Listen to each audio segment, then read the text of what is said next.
pasuk in Parshas Behaaloscha that I'm afraid that there's a certain dialogue, which is such an important dialogue that gets somewhat swept under the carpet. It's not the story of the Messiah, the Slav. It's not the story of Klal Yisrael running away from Har Hashem. It's not Aaron HaKohen lighting the menorah. It's a seemingly very interesting Maisa that takes place in 3 psukim in Parshas Bamidbar that most people don't focus on. Moshe said to his shver, he said to Yisrael, Ben Ruel Amidyani Chaysin Moshe, L'chay tanu v'tivu lach, v'tavnu lach. He says, Yisrael, now they were making about 3 days away. It was a 3-day journey. They were about to go into Eretz Yisrael. He says, Yisrael, come with us. If you come with us, hitavnu lacha, we'll do good for you. Come with us to Eretz Yisrael. He's telling his shver, come with us to Eretz Yisrael. Vayomer love, don't forget Rabbi Shabbos, tell the story to your shver. Lo yelech. I'm not going, says Yisrael. I'm not going. Kiyem el artzi vel maladati elech. I got to go back to my hometown. Vayomer. So they tell him, Al na tazayvei sanu. Yisrael, don't leave us. Don't leave us, Yisrael. Ki al kain yadata chanaseinu b'midbar. Vayisa lanu le'nayim. You'll be our eyes. You'll be our oigenlach. V'haya kiselech imanu. If you'll go with us, v'haya teva hu asher yetiv Hashem imanu v'tovnu lach. And it'll do good for you. Rabbi say, Yisrael was already asked to come. He was already asked, and he was told that if you come with us, we'll treat you well. Imagine Moshe Rabbeinu, the Melech of all of Klal Yisrael. He's the one that's in control of this unbelievable, awesome nation, a nation that's seeing the most incredible siyata d'shmaya and hashgacha that the world has ever seen. And he's telling his shver, you come with us, and you'll be treated like royalty. And still, Yisrael refuses. He says he's not coming. So what was nitoisiv? What was added with the words when they tried one more time when Moshe Rabbeinu said to his shver, he said, Yisrael, vayisa lanu le'nayim. What was added? He told him already, we'll treat you well. Now he told him, you'll be our eyes. And there's kama pshatim over here. Rashi says in the second pshat, what's the pshat when he tells Yisrael, you'll be our eyes? Says Rashi that it's going on the asid. What does it mean on the asid, on the future? That ayidei, your tremendous insight, your tremendous pikris, because Yisrael was a tremendous, insightful person. He was a tremendous pikris. They told Yisrael that you will be the Baal Eitz of Klal Yisrael. At first, they told Yisrael, come with us. If you come with us, we'll treat you well. That didn't work. So what now did Moshe Rabbeinu say to try to get, obviously he's telling him something more. He told him, you're going to be our Baal Eitza. We need you. And what did Yisrael say? Yisrael said that originally he said, I can't, I got to go back because I got to go back to my mishpacha. I got to go back to my parnasa. So what did he add? He added, yeah, you have to go back. You have to, but I'm going to give you one last, convincing. He told him, we need you. We need you. We need you. Not that we're going to treat you well. We need you. We need you to help us. This is first big yesod in Rashi over here. Tremendous yesod over here. They were telling Yisrael, when you want to tell somebody, you want to make somebody feel good. So there's one way that you tell him that we're going to treat you well. But then there's something else, is that you tell him that you can give us. We'll make you into a giver. We're going to make you somebody that we need. You're going to give to us. That's the first Rashi. The Hainu over here, we're being taught from Rashi that greater than when I could tell a person I'm going to give him a toiva, I'm going to help you, is when you give that person the knowledge that we need him and that person is going to become a giver. Oh, now Moshe Rabbeinu says, I hear that you don't want to come and you don't want to accept all that we're going to bestow on you if you come with us. But now we're asking you for we're going to give you a better opportunity. We're going to give you the opportunity to be the miyayitz of Klal Yisrael. We're going to give you the opportunity to be a giver of Klal Yisrael. That was a higher level shichnua. That was a higher level convincing. And still, Yisrael said, no, that's what vayisa lanu le'nayim. We're going to need you. That's one Rashi. But then Rashi has a different pshat. In the first pshat in Rashi tells us it's not going on the future. Rashi says they weren't telling Yisrael that you will be our einayim in the future. They were telling him, vayisa lanu le'nayim. Kloimar, says Rashi, Kasher Nasata, when you gave us the Eitzah back then in Parshas Yitzra'el about the Dayanim, right? That is what it's going on. Rabbi said it's Rashi Tzarachian.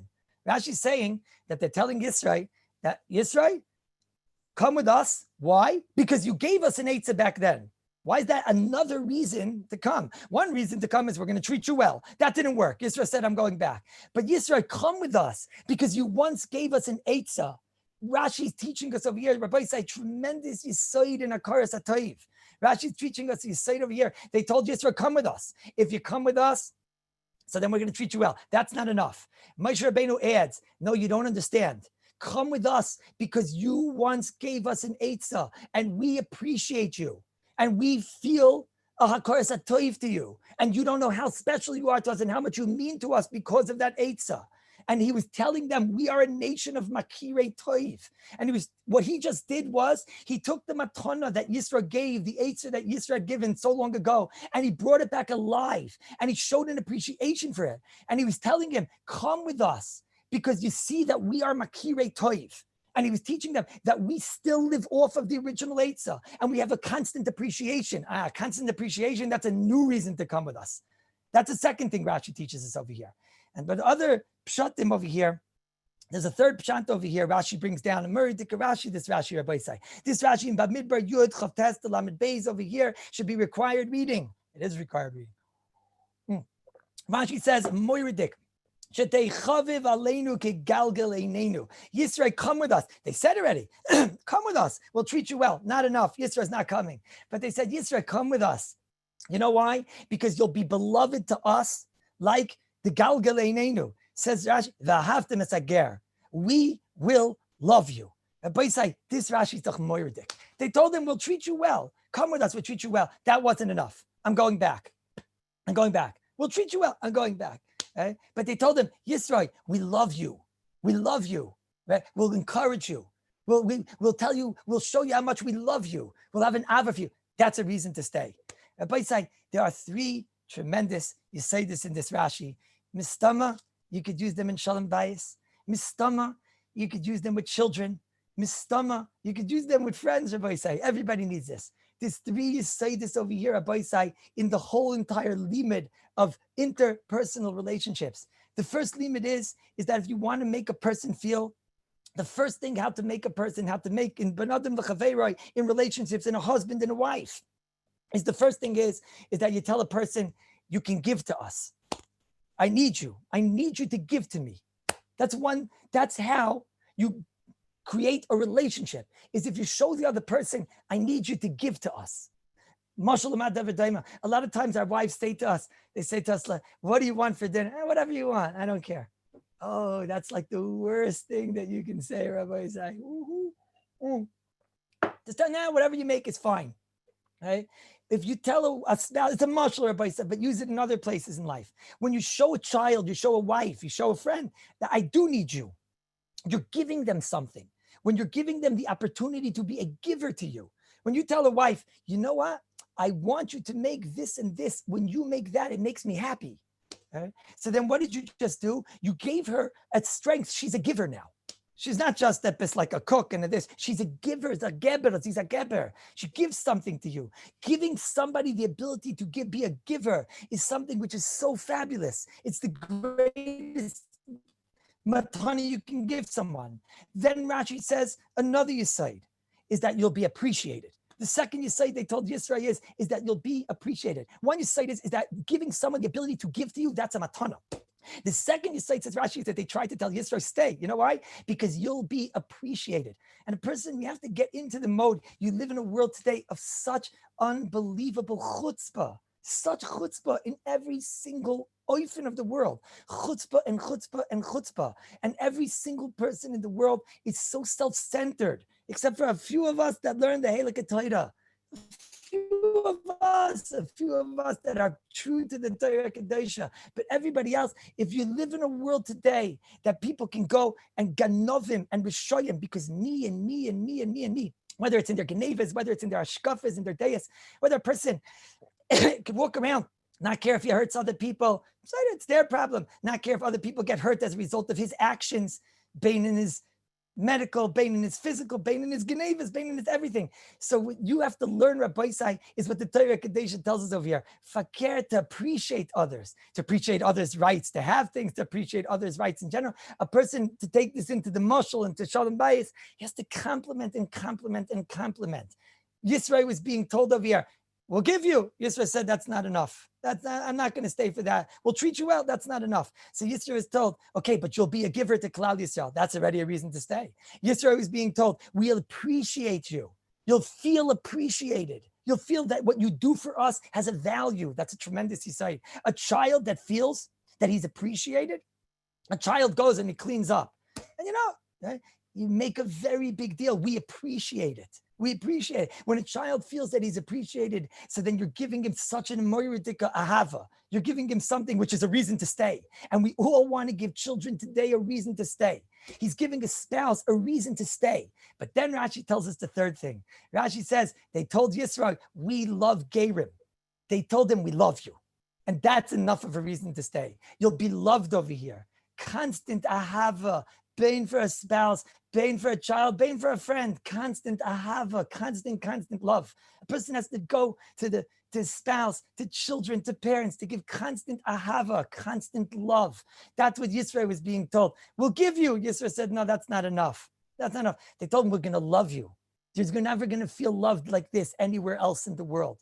Rabbi Say, if a person feels loved and a person feels appreciated and a person feels like they can give, so then that is going to keep them by you, whether it's a spouse, whether it's a child, whether it's a talmid, whether it's a friend, that's going to keep them by you. And we have to realize this, Rabbi Say. Excuse me. My wife was asked to speak somewhere, to give chizuk to 15-year-old girls, 16-year-old girls, high school girls. What was the chizuk about? That how could they live without needing the encouragement of others? What we call peer pressure. How could they live without needing the encouragement of others? I told my wife, they're trying on 15-year-old girls, 16-year-old girls. Let me tell you something. We need the encouragement of others. We all need the encouragement of others. Yisrael was being told, what they tell Yisrael? Yisrael, stay with us. We will love you. He got encouragement. There was a reason to stay. Yisrael, stay with us. We appreciate what you ever did for us. That's a reason to stay. Right? Yisrael, we need you to guide us in the future. Right? Encouragement. Everyone, maybe it's true that a person that lives his life needing the encouragement of others, maybe that's not so healthy. But we have to learn one thing, but everybody needs encouragement. The Gemara says that Rabbi Yochanan ben Zakkai, in his dying words, Rabbi Yochanan ben Zakkai said, to Talmidim, what were the last words of the Heilig Ketana of Yochanan ben Zakkai? He said, Halavai, that the Moira of Shemayim, your fear of Shemayim, should be like the Moira of Bnei Adam, like your peer pressure. You should at least misyaches to HaKadosh Baruch Hu in your decisions as much as you misyaches to other people around you. They said, Rebbe, that's it? Hi, Rabbi Yochanan ben Zakkai said, Halavai.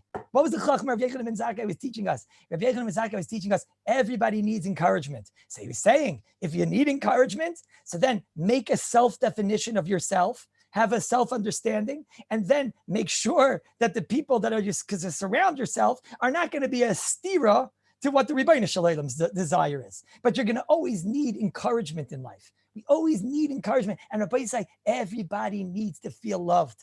Everybody needs to have that hergish, that it's not enough. Sometimes today a person, he buys his wife presents. He buys his children presents. He gives them matanas. He gives them presents. That's what Moshe Rabbeinu was teaching us. He said, Yisrael, we'll treat you well. We'll treat you well. We'll give you things. We'll give you things. That's not enough. That's not going to be enough for me to stay. If you want them to stay and you tell them, we love you, the feeling that you are loved over here. We tell you that we appreciate you and what you did for us then, and we constantly remember the complimenting. And we need you in the future. We need you to give to us. When that's a reason to stay. That's already a reason to say it's not enough the present. That's what you say in chinuch. That's what you say in marriage. That's what you say in friendship, Rabbi say. That's what you say in every single interpersonal relationship, be a Talmud in every interpersonal relationship. Let me be Messiah. I heard Murdik Maisa. Someone told me that there was a Jew. It was a Yid that he was a Russian Jew, and that he became a Baal Tshuva. It's a Russian Jew that became a Baal Tshuva. He said, this person was telling over, what was his spark? Where was the spark in, so this person said, Russian Baal Tshuva, he said, he didn't have any experience by the Kaisel. He didn't have anybody tap him on the shoulder. He didn't get excited by a Shabbos table. A Russian Jew, a vodka drinker, Rabbi said, like a real geschmacker. So he didn't have any of that stuff. He said his grandfather, interesting to Maisa, his grandfather before he died, I'm not sure if his grandfather was from or wasn't from that, I don't know. He says grandfather before he died, he told him a story about Rabbi Leibovich from Kamenetz, from it means Rabbi Baruch Ber, Rabbi say, what we call Rabbi Baruch Ber, the Bir Cheshmo.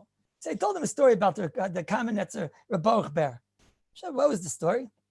He told him the story. He was a young person when he told him the story. He said that he was some type of, he used to fix the heating systems of Kamenetz, Rabbi said, the very, very, state-of-the-art heating systems of Kamenetz.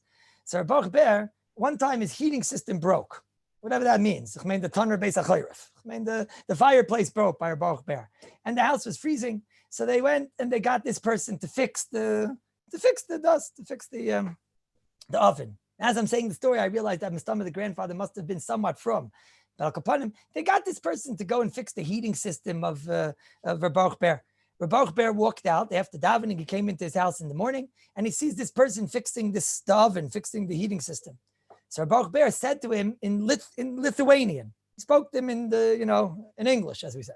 He spoke to him not in the Yiddish Sprach. And he said to him in the Lithuanian Sprach, he said to him, good morning.